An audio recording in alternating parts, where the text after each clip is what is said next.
Oi, pessoal, tudo bem? Hoje, então, nós vamos falar sobre o período pré-colonial da história do Brasil, né? Sequência dos vídeos a respeito da história do Brasil.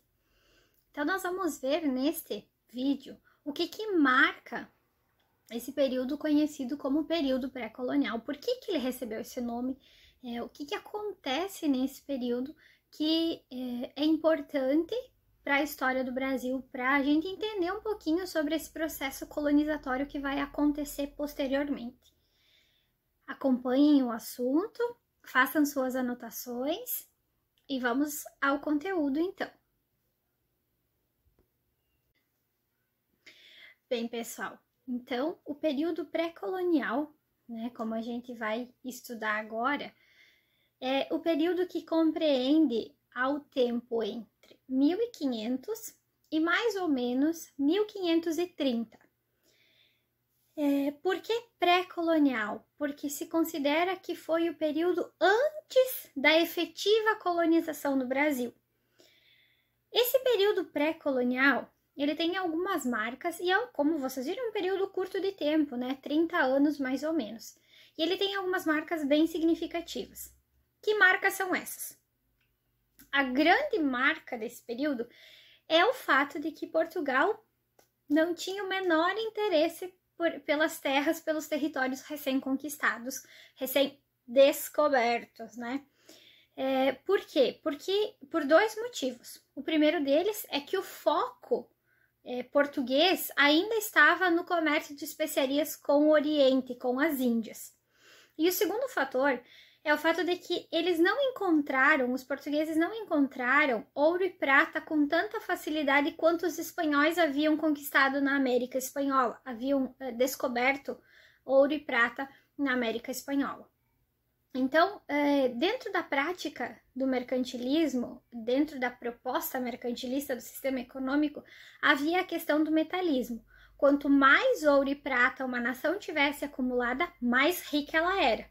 Então, como eles não haviam encontrado ouro e prata e pensaram que não havia tantas riquezas assim, essas terras a oferecer, que eles não conheciam as terras, se elas eram terras boas para a produção agrícola, então eles meio que se desinteressaram pelo Brasil, porque o foco ainda era a questão do comércio com o Oriente.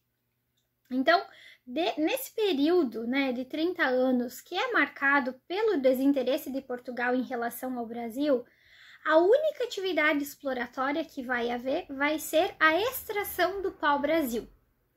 Essa extração, esse trabalho de extrair a madeira, né, de cortar, de carregar até as feitorias para depois, posteriormente, ser carregada nos navios e serem levadas para a Europa, era feita pelos nativos que conheciam as terras, que conheciam os locais onde havia o pau-brasil. Óbvio, né, gente? O pau-brasil estava...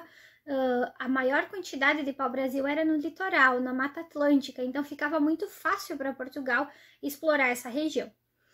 Em troca desse trabalho que os indígenas faziam de retirar a madeira, cortar, enfim, todo esse processo de extração do pau-brasil, os portugueses ofereciam objetos como pagamento pelo trabalho. Que tipo de objetos?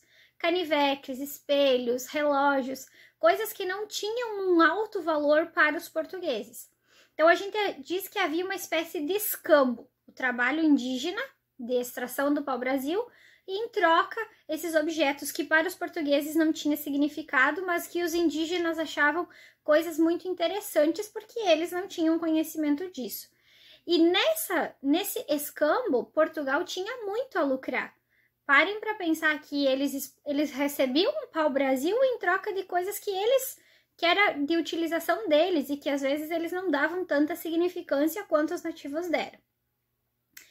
E por que os portugueses tinham a ganhar com o pau-brasil? Dois fatores importantes a gente destaca.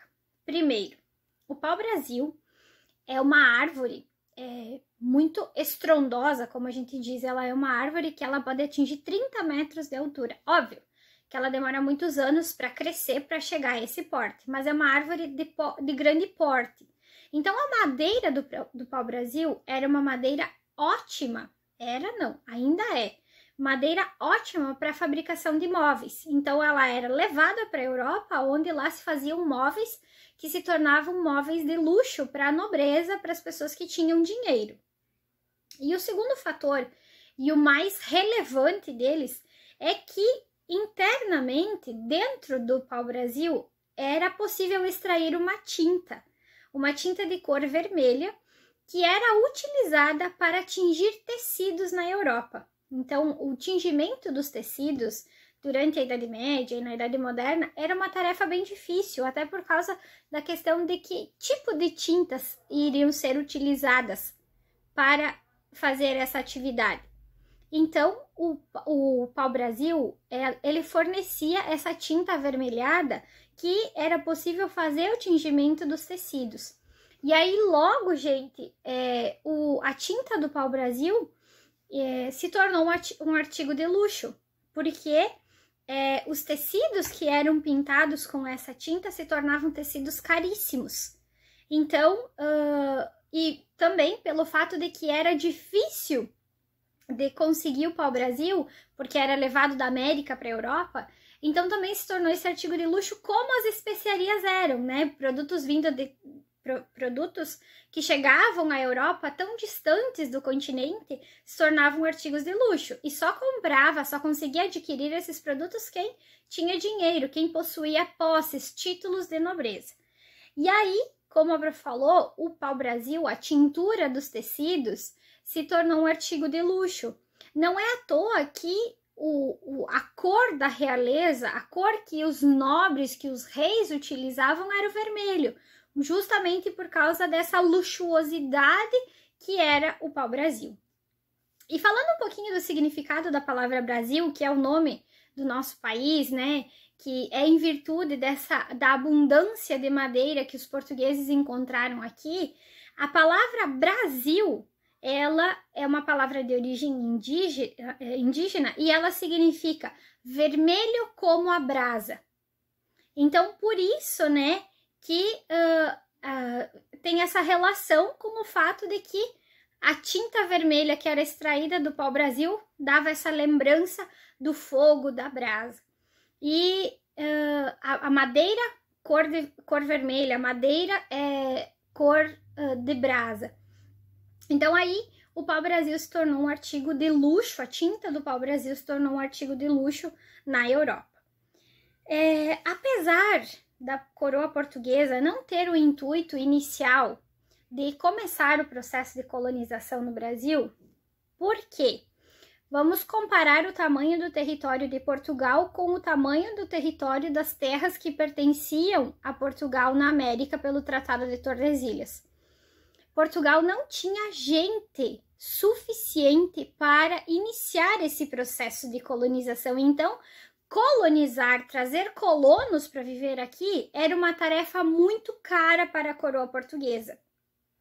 Então, como não houve um processo inicial de colonização logo após a conquista, Portugal enviou várias expedições durante o período pré-colonial para explorar as terras em busca de riquezas, em busca de metais preciosos, para ver o que possivelmente se encontraria de riquezas nesse território.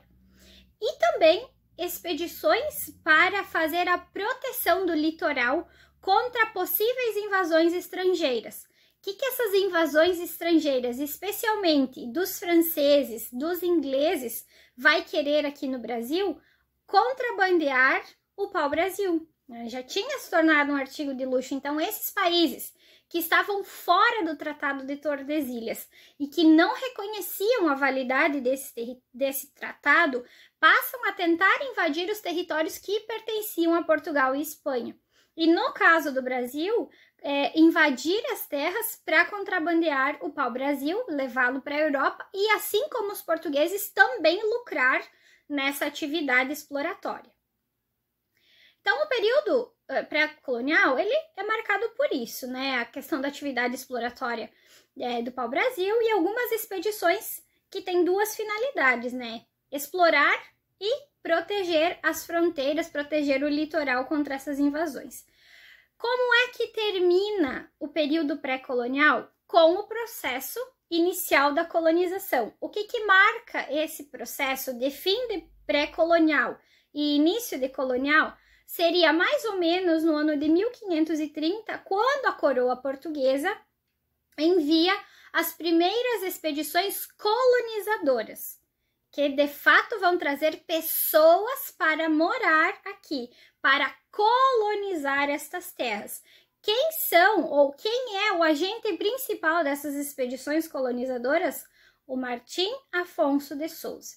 Então aí nós temos entre 1500 e 1532 essas primeiras expedições colonizadoras que vão vir para o Brasil com o intuito de iniciar a colonização e empreender algumas atividades aí que nós vamos ver no próximo vídeo sobre o período colonial.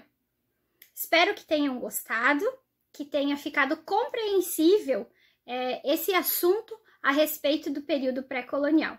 Acompanhe os próximos vídeos que nós vamos dar sequência à história do Brasil. Nós vamos dar sequência então com o vídeo sobre o período colonial, os anos iniciais da colonização do Brasil.